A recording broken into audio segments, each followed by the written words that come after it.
सहारनपुर गांव में जोगिंदर अपनी बीवी और अपने एक छोटे भाई के साथ रहता था। जोगिंदर गांव के सेठ प्रताप राज की फैक्ट्री में काम किया करता था।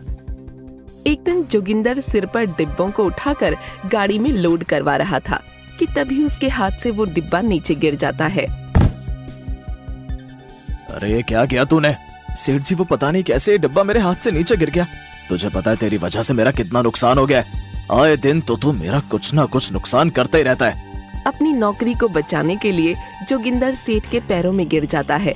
सेठ जी, मुझे माफ कर दीजिए, आगे से ऐसा कुछ नहीं होगा। आप बस मुझे एक मौका और दे दीजिए, मैं आगे से ध्यान रखूंगा। देख जोगिंदर, मैं तुझे आखिरी मौका दे रहा हूँ। अगर तूने आज के बाद दोबारा मेरा कोई और नुकसान किया तो वो दिन तेरा यहाँ मेरी फैक्ट्री में आखिरी दिन होगा। ठीक है सेठ जी, मैं आगे से ध्यान रखूंगा। अबे देख, ये जोगिंदर कैसे सेठ के पैरों में पड़ा हुआ है। अरे भाई बेचारा, अब करेगा भी क्या? अगर सेठ ने इसे नौकरी से निकाल दिया तो इसके घर में खाने के लाले पड़ जाएंगे। अरे गरीबी तो इसका बहाना है, ये तो बस सेठ की चापलूसी करता रहता है। देख, तभी तो इसने गलती की, फिर भी देख सेठ ने इसे काम से नहीं निकाला। अगर इसकी जगह हम होते तो शायद सेठ हमें कब का नौकरी से निकाल देते। विभू और रमेश जोगिंदर के साथ ही उसी फैक्ट्री में काम करते थे, लेकिन वो दोनों जोगिंदर से बहुत चिढ़ते थे। ये सब देखकर मुंशी सेठ से बोलता है, अरे सेठ जी, ये जोगिंदर आपका कितना नुकसान करता है, लेकिन आप फिर भी इसे नौकरी से नहीं निकालते हैं। अरे मुंशी, जोगिंदर बहुत ही ईमानदार और मेहनती इंसान है। वो और मजदूरों की तरह काम में काम चोरी नहीं करता, इसीलिए मैं हर बार उसकी गलती को नजरअंदाज कर देता हूँ। सेठ से जोगिंदर की तारीफ सुनकर रमेश और विभू जोगिंदर से चिढ़ने लगते हैं। ऐसे ही दिन बीत जाता है और सभी लोग फैक्ट्री से निकलकर अपने अपने घर जा रहे होते हैं, लेकिन जोगिंदर वहीं फैक्ट्री में काम कर रहा होता है कि तभी उसे देखकर विभू बोलता है, अरे जोगिंदर, तुझे घर नहीं जाना है क्या? देख रात हो गई है। हाँ जाऊंगा, लेकिन थोड़ी देर से निकलूंगा। क्यों भाई, अभी तो काम करने का समय भी खत्म हो गया, तो फिर तू इतनी देर तक काम क्यों कर रहा है? अरे यार, आज फिर मुझसे सेठ जी का नुकसान हो गया, इसीलिए मैं सोच रहा हूँ कि सेठ के नुकसान की भरपाई कर दूं। अरे बेटा, ये बोल कि तू सेठ के आगे अपने नंबर बनाना चाहता है। अच्छा चल, तू काम कर, मैं तो घर जा रहा हूँ। हाँ हाँ, तू अपने घर के लिए निकल। ऐसा कहकर विभू अपने घर के लिए निकल जाता है और जोगिंदर देर रात तक वहीं फैक्ट्री में काम करता है।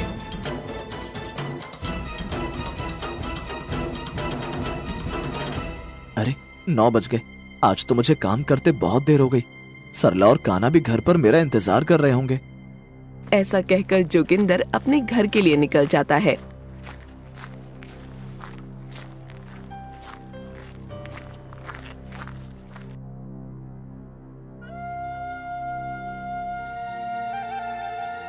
अरे आप आ गए, आज तो आपने आने में बहुत देर कर दी। अरे सरला, मैं तुम्हें क्या बताऊं, आज फिर मेरी नौकरी जाते जाते बची। अजी ऐसा क्या हुआ? अरे आज मुझसे फिर सेठ जी का नुकसान हो गया था, इसीलिए मैंने सेठ जी के नुकसान की भरपाई करने के लिए फैक्ट्री में देर रात तक काम किया। अच्छा काना कहाँ है? अरे वो तो आपकी राह देखता देखता कब का सो गया। अच्छा जी, मैं कह रही थी कि 3 दिन बाद होली है, तो आप कान्हा के लिए रंग और पिचकारी ले आना। हाँ सरला, मैं भी चाहता हूँ कि मैं अपने भाई की हर ख्वाहिश को पूरा करूँ, लेकिन मैं क्या करूँ, आखिर गरीब हूँ ना। आप एक काम कीजिए ना, सेठ जी से बोलिए कि वो आपको कुछ पैसे उधार दे दें। जब आपकी तनख्वाह आएगी उसमें से काट लेंगे। ठीक है, मैं एक बार सेठ जी से बात करके देखता हूँ। अगर वो मुझे कुछ पैसे उधार दे देंगे तो मैं कान्हा के लिए रंग और पिचकारी ले आऊंगा।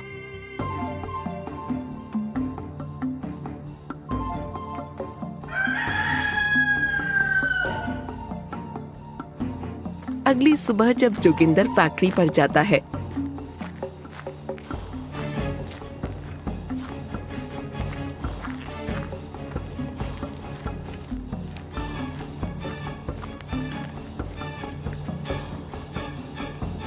अरे जोगिंदर, क्या हुआ? तुम काम छोड़कर यहाँ क्या कर रहे हो? सेठ जी, मुझे आपसे कुछ बात करनी थी। हाँ जोगिंदर, बोल क्या हुआ है?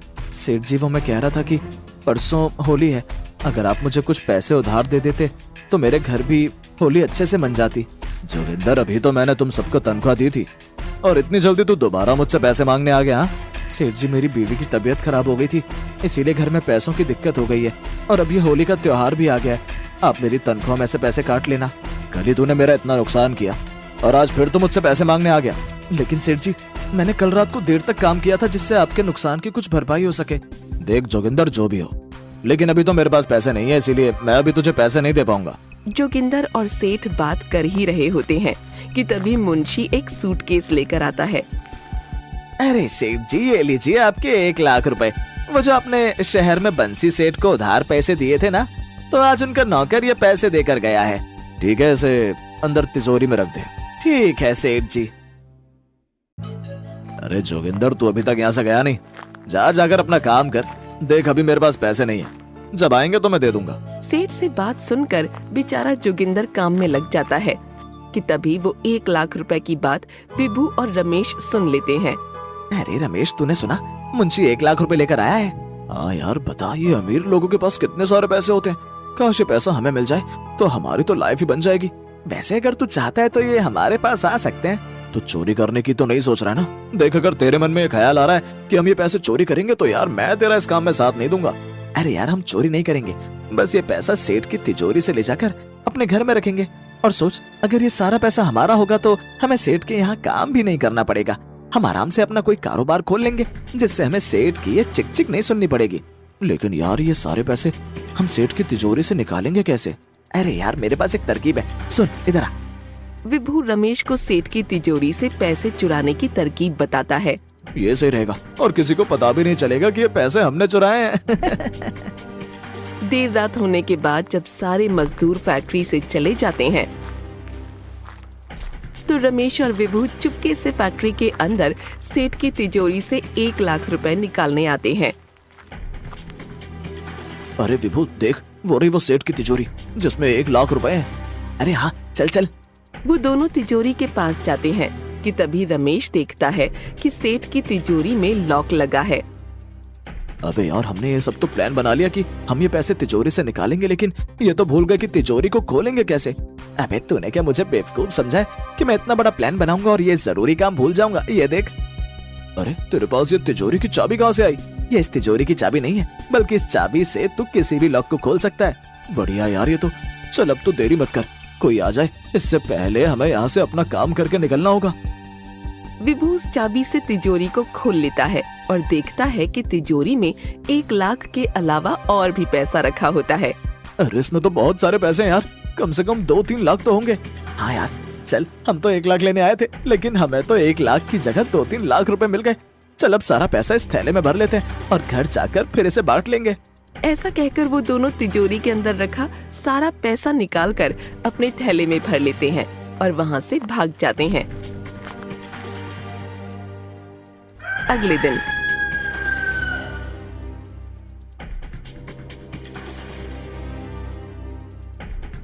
अरे मुंशी, जो तूने वो कल पैसे तिजोरी में रखे थे उन्हें ले आ।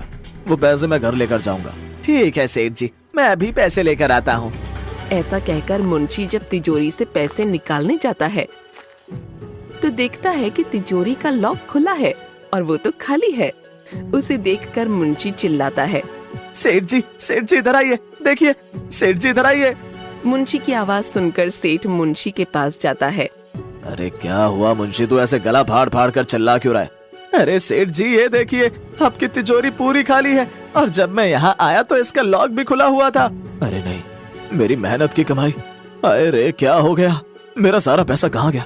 मुंशी, इसकी तहकीकात करो कि आखिर मेरा सारा पैसा किसने चुराया। मुंशी फैक्ट्री के अंदर खड़े सभी मजदूरों से पूछता है, देखो तुम सब मुझे साफ साफ बता दो कि सेठ के पैसे तिजोरी से किसने निकाले हैं। मुंशी की बात सुनकर सारे मजदूर हैरान हो जाते हैं और रमेश और विभू एक दूसरे को देखते हैं। अरे मुंशी जी, सेठ जी का पैसा ऐसे यहाँ से कौन चुरा सकता है? यहाँ तो सभी लोग पुराने हैं, इतने सालों से सेठ जी के यहाँ नौकरी कर रहे हैं। मुझे नहीं पता, कल रात को सेठ की तिजोरी से किसी ने पैसा चुराया है। कि तभी विभू बोलता है, मुंशी जी, हम सब तो शाम को आपके साथ ही यहाँ से चले जाते हैं, फिर हम में से कौन चोरी कर सकता है? मुंशी जी, एक बात है कि ये जोगिंदर यहाँ देर रात तक काम करता है, कहीं ये इसका काम तो नहीं है? रमेश की बात सुनकर जोगिंदर डर जाता है।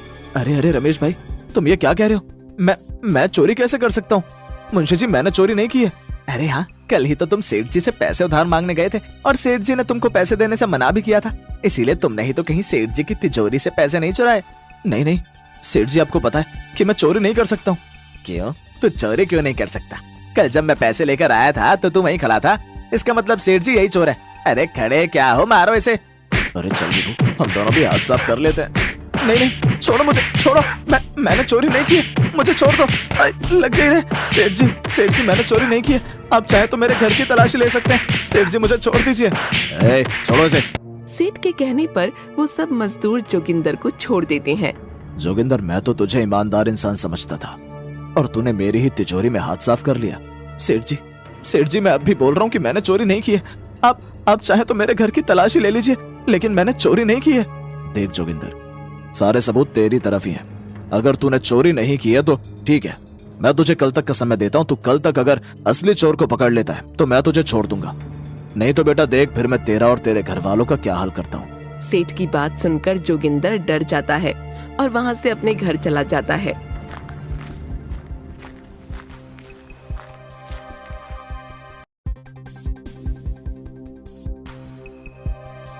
जोगिंदर को ऐसे देखकर सरला बोलती है, अरे ये आपको क्या हो गया? आपकी हालत कैसे हो गई? जोगिंदर सरला को सब कुछ बता देता है। क्या सेठ जी के यहाँ चोरी? लेकिन आखिर वो है कौन जो सेठ जी की तिजोरी से पैसे चुरा सकता है? पता नहीं सरला, आखिर किसने चोरी की है, लेकिन सेठ जी ने मुझे असली चोर को पकड़ने के लिए कल तक का समय दिया है। अगर मैंने कल तक असली चोर को नहीं ढूंढा तो वो मुझे जेल में बंद करवा देंगे। अजी आप परेशान मत होइए, भगवान है ना, उन पर भरोसा रखिए। बस वो आपको जल्दी ही उस असली चोर तक पहुंचा देंगे। वो दोनों बातें कर ही रहे होते हैं कि तभी विभू की बीवी शीला सरला के घर आती है। अरे सरला कहाँ हो? अरे शीला भाभी, आओ आओ बैठो। अरे मैं बैठने नहीं आई, बल्कि मैं तुझे सोने का हार दिखाने आई हूँ। अरे वाह भाभी, हार तो बहुत सुंदर है, कब लिया?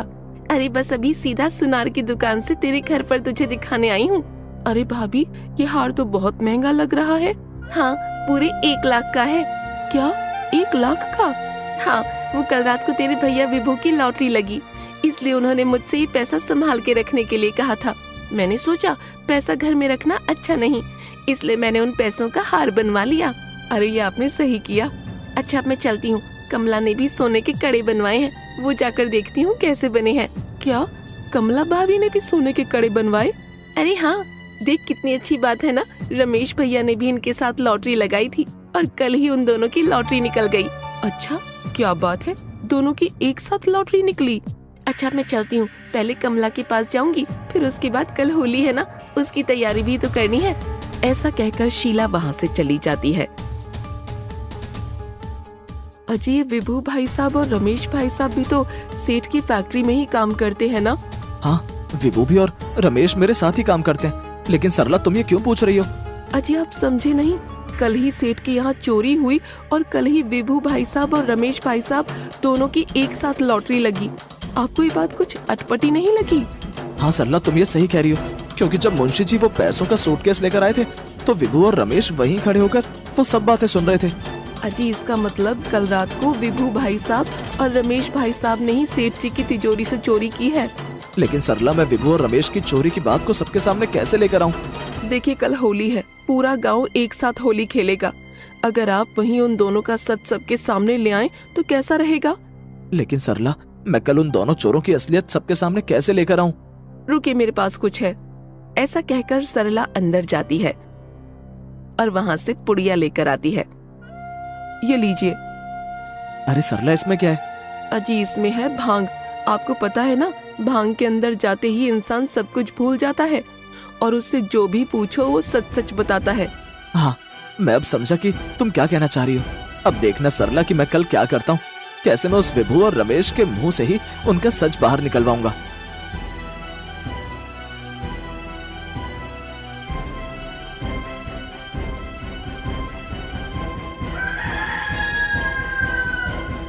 अगले दिन सभी लोग होली खेलने में मगन होते हैं।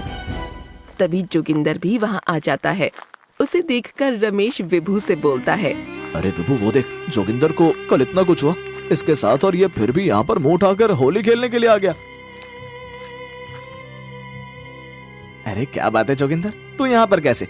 और तेरा वो असली का चोर मिला या नहीं? अरे भाई विभू, जब वो खुद ही चोर है तो फिर इसे कोई असली चोर कहाँ से मिलेगा? अरे भाई, तुम दोनों को मेरी चिंता करने की जरूरत नहीं है।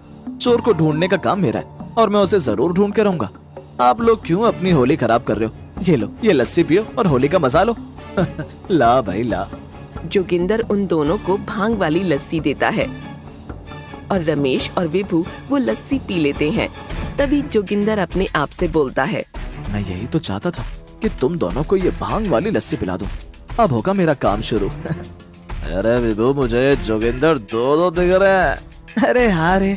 अरे रमेश, तू भी मुझे दो ही दिख रहा है। अरे ये क्या हो रहा है हमारे साथ? लेकिन भाई जो भी हो रहा है बहुत अच्छा लग रहा है। वो दोनों ऐसे ही भांग के नशे में झूमते रहते हैं कि तभी सेठ जोगिंदर के पास आता है। अरे जोगिंदर, तू यहाँ? तुझे वो चोर मिला या नहीं? अरे सेठ जी, जोगिंदर उस चोर को पूरी दुनिया में ढूंढ लेगा, तब भी उसे वो चोर नहीं मिलेगा। अरे रमेश, तू ये क्या कर रहा है? अरे मोटे, ये रमेश सही बोल रहा है। वो चोर तुम लोगों को कभी नहीं मिलेगा, क्योंकि वो चोर तो हम दोनों ही है। क्यों रमेश?